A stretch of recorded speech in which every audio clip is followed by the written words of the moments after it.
morning, good afternoon, good evening.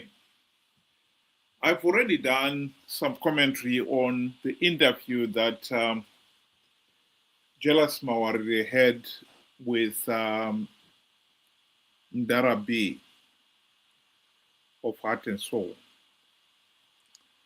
I think it is such an important video that I strongly recommend those of you who haven't had the chance to listen to it to do so. I just want to focus on one or two issues in this video to clarify some of the things that the people out there should know. 2017 coup, and after President Emerson Mnangagwa, if I may call him president, after he lost the election in 2018. He lost the election. He lost it. But Zek says something else. But Zek says he won that election. After he lost the election, he knows it. And let me tell you what happened. After he lost the election, the generals that had helped him to do the coup in 2017 called him and said that they could not have staged a coup in order to pass on power to the opposition. They had anticipated that he, Mnangagwa, was going to win the election and therefore continue the country on a democratic path. But since he had lost the election, they were going to do another coup. That was another coup which they did to subvert the will of the people, to subvert the outcome of the presidential election in 2018 and install once again Emerson Mnangagwa in power for 1 year, for one term, 1 5-year term. Their argument was that the political party Zanu PF had won the election, but the presidential candidate had lost the election. So therefore, in order to run away from a coalition government, they were going to stage another coup. This was a soft coup which they staged in elections, when in actual fact he had gotten 32%. Met the assurance that within the 5 years, Zanu PF was supposed to look for a credible candidate who had capacity to win elections in 2023. That was the agreement that Emerson had with General Chwenga, General Marshal Shiri, Zimonti, all those other generals who later on succumbed to what was now called COVID. They were there. And they are the ones who had an undertaking, who had an agreement with Emerson that he was going to be a one-term president. And he was going to be a one-term president on the condition that Zanu PF, as a political party, was supposed to come up with a candidate that had capacity to win elections, in presidential elections in 2023. Because we had a situation in 2018 where Zanu PF... Well, I'll stop it there. I think we need to clarify the record here. Mawarire is telling us that the 2018 elections were free, fair, and credible insofar as the parliamentary process was concerned. It was only the presidential side that the generals felt it necessary for them to step in and rig the presidential vote. That is nonsense. The 2018 elections were not free, fair, and credible. There are many other issues that shows that that process was not free, fair, and credible. There was no verified voters roll. The chiefs, headmen, war veterans carried out what they had always done in these elections: the intimidation, the coercion, particularly of the raw voters. The media was not free. Zanu PF had access to the nation's resources to the point where the opposition could not possibly compete. All those aspects show that the process is not free, fair, and credible. What Mawarire should be emphasizing here is that as much as that part of the electoral process was the same, it affected both the parliamentary and the presidential electoral process. Over and above that, the generals had to step in and help their presidential candidate over the line.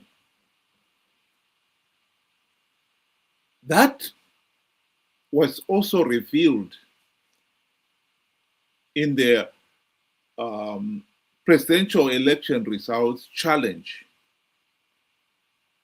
mounted by Nelson Chamisa. The whole court proceedings showed that process of the counting was meant to help Mnangagwa over the line. One of the things that came out, for instance, was that there were 16 polling stations with identical results for Mnangagwa, for Chamisa, and all the other presidential candidates, but also with one notable thing, that in all those 16, Mnangagwa was not only winning, but was winning big to quote Chamisa's lawyer.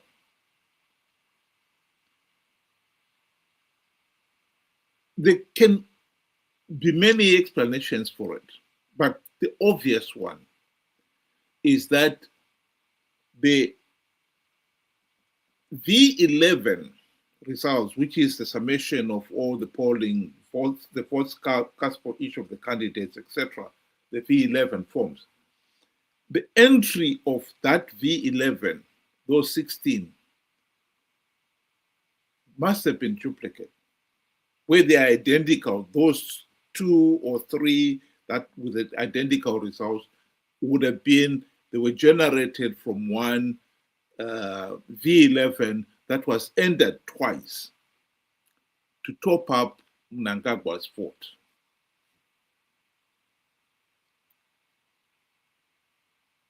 There was an interesting process that happened there. Anyone who is familiar with the electoral process would know, at the end of the vote counting in each polling station, the instructions are very clear. All the material relating to that electoral process must be put in a ballot box, and it must be sealed and witnessed by the election officials, the candidates' own representatives, and signed out. And they are kept there by law, specifically that if there should be any challenge to the result, those ballot boxes will be ordered under the law and the court instruction to be opened and the contents examined. That is their purpose. So in this particular case, when you find you've got 16 constituency polling stations with identical results, the only logical thing to have said is, well, let's go to their original boxes, sealed ballot boxes of those polling stations, and we can verify whether they indeed were 16 polling stations with identical results. The Chief Justice, Malawa, made that argument, and it was none other than Chamisa's lawyer who said no. They didn't want to drink from a poisoned well. It didn't make any sense at all. Who was drinking from the poisoned well? If you're serious about establishing that the process was free, fair, and credible, that is the purpose of those sealed ballot boxes. But he said no. The other indication that these were duplicate entries is, why is it that the presidential race, the votes were counted on the basis of the V11 form?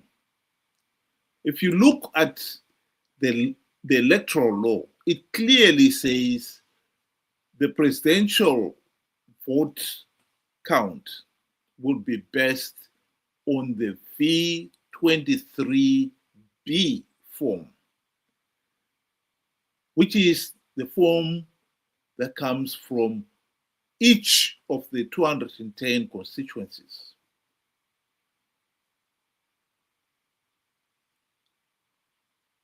Where all constituents V11 forms totals are added for the parliamentary candidate and the presidential candidate.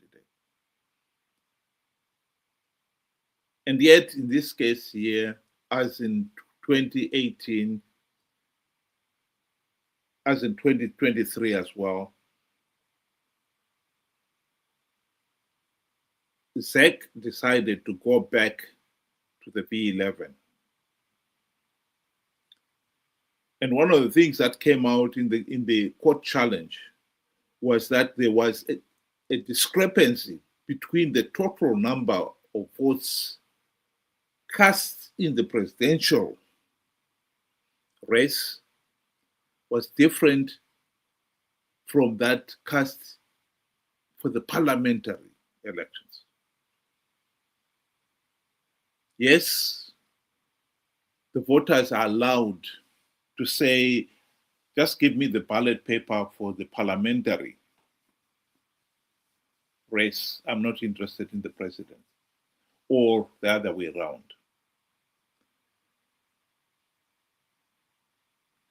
The polling stations have the instructions that if a candidate specifically asks that, that must be recorded. No such record was revealed, and the discrepancy was so big, it didn't really, it wasn't just a two-figure difference. You're looking at thousands, hundreds of thousands of votes difference.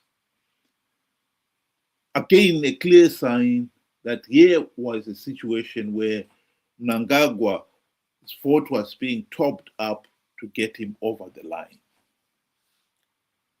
Why Chamisa's lawyers did not challenge why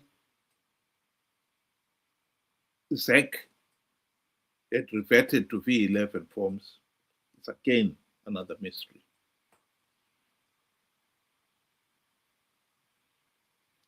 So in this particular case, it is important to understand that as much as Mawarire here is trying to tell us that the 2018 elections were free, fair, and credible, the army, who were heavily involved in those elections, only stepped in to rig the process to get their presidential candidate, the Zanu PF presidential candidate, Emerson Mnangagwa, over the line. That is not true. But the other important point that must be emphasized here is that the army is once again admitting they were involved in what they call a soft coup.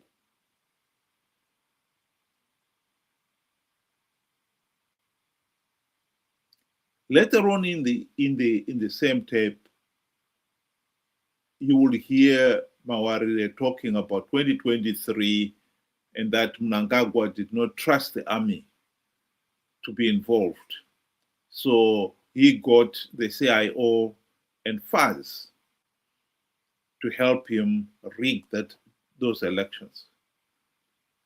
And Mawarire confirms that the 2023 elections were rigged. And we know that. SADC knows that.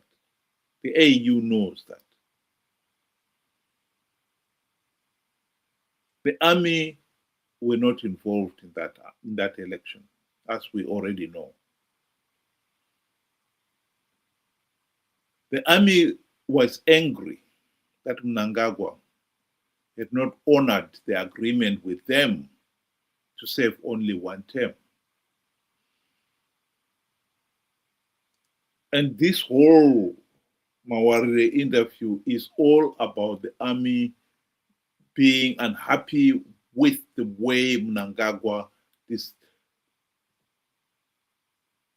did not honor his agreement with them to have to contest only for one term. Their fight at the present moment in this factional Zanu PF fight is they are fighting for Mnangagwa to step down. This fight is, we know, being waged on behalf of Chiwenga. This is just a blessed Geza fight by another name. What is interesting here is that the army is expecting the people to sympathize with them because Mnangagwa shortchanged them, and to support them in this Zanu PF factional war. And yet what is clear, crystal clear, is that even if they should prevail in this factional war and they have their own preferred candidate, finally, for 2028, what I can tell you now is that after all fighting so hard, and they will be involved in the 2028 elections, do you seriously expect them to do anything other than rig those elections on behalf of their preferred candidate? The answer has got to be, of course, they will rig. In other words, supporting this Chiwenga faction will not end the dictatorship. It will only change. You'll have one dictator, Mnangagwa, replaced by another, Chiwenga. Just as we did in 2017, we removed Mugabe. He lost that factional war. He was in the G40, and Lacoste faction got into power. And they were not going to let the opposition, even if they won those elections, who they wanted their own candidate to win. And Mawarire here is admitting that they did rig those elections. The blatant rigging to get Mnangagwa over the line is absolutely shocking. Those 16 polling stations with identical votes is a blatant vote rigging measure. They may not be that clumsy next time, but let me rest assure you, they will rig 2028 elections.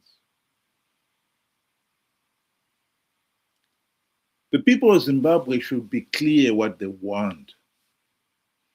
We want to put an end to this case of rigged elections and bad governance. We should not be interested in the Zanu PF factional war because we should know that all we'll ever do there at best is stop Mnangagwa and the Mnangagwa dictatorship only to get another dictator. What we should be aiming at is dismantling the Zanu PF dictatorship and putting an end to the case of rigged elections and bad governance. How are we going to achieve it? You might ask. Well, at the present moment, the simple answer to that is we must make sure the elections are free, fair, and credible. However, I'll be the first one to admit that it is too late to get any meaningful reforms implemented at this point. We had the golden chance to implement the democratic reforms during the GNU, and we wasted it. The best we can do now is to make sure that Zanu PF does not get away with another rigged election in 2028. People of Zimbabwe should not participate in those flawed elections. SADC and the AU has already given the people the lifeline. They condemned 2023 elections as flawed and illegal. If Zimbabweans had not been conned by Chamisa to participate in those flawed elections,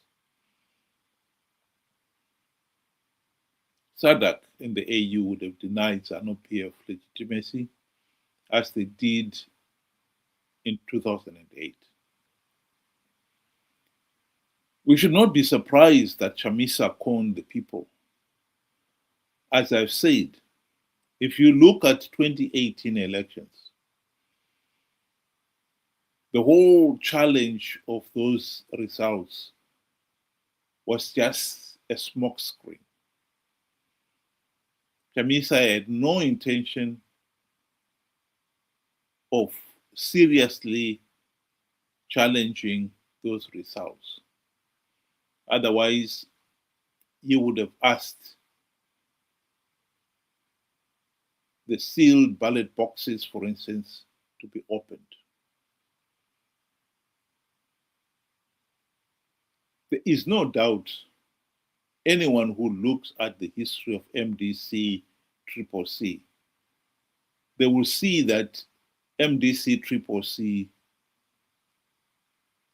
have been Zanu PF Team B in all but name, playing for Team A to win and for Team A to have legitimacy.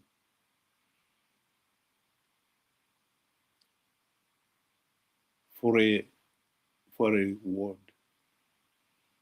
Since the GNU, the MDC leaders have failed to implement even one token reform. We know that besides the trappings of high office, the top brass in the MDC leaders got farms and money to start business adventures and other benefits. Anyone who thinks that the MDC will not participate in 2028, even if there is not even one token reform implemented, is naive.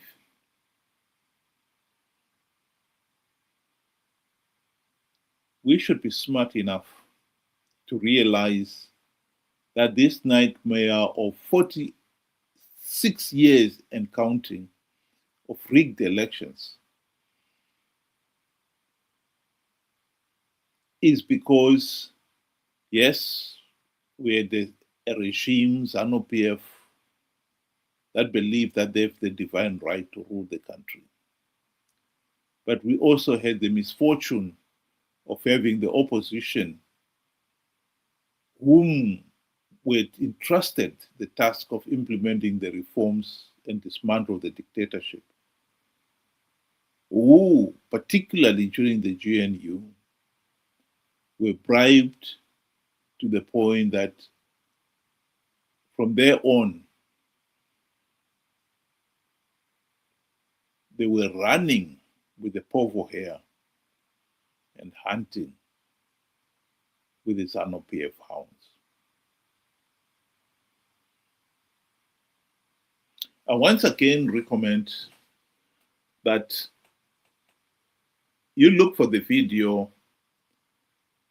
of this interview with Mawarire and Mdarabi. It's worth listening to because it shows what a rotten political system we have. It's rotten to the core. We need reforms to dismantle it. Any hope of thinking that we could have meaningful change without implementing the reforms is naive.